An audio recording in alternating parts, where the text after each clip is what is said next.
Alright guys, ngayon dito sa amin magsasabog kami ngayon ng seed ng palay.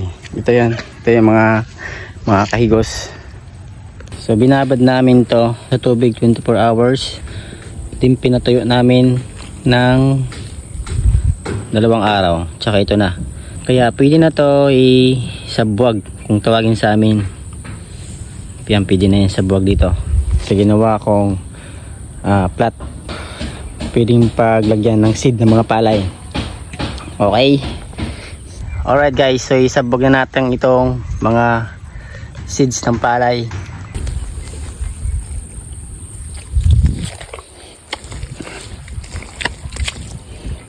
Yan.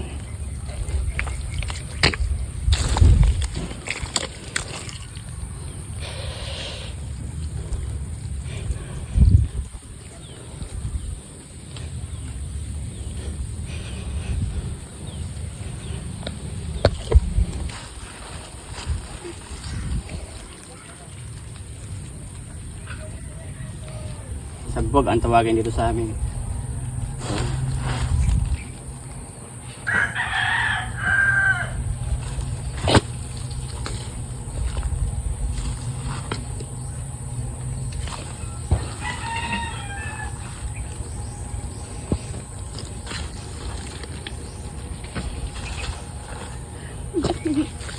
Yaw.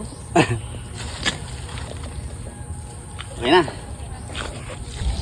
So bali maghihintay tayo ng 18 days bago natin itanim dito sa ating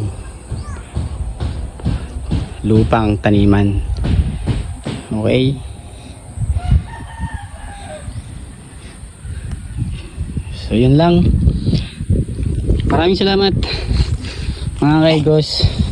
Subaybayan nyo to hanggang sa ating pag-harvest nitong pare na to. Okay. Yun lang, God bless sa inyong lahat. Sana supportahan nyo to, itong channel na to, Makahigos Vlog. Thank you.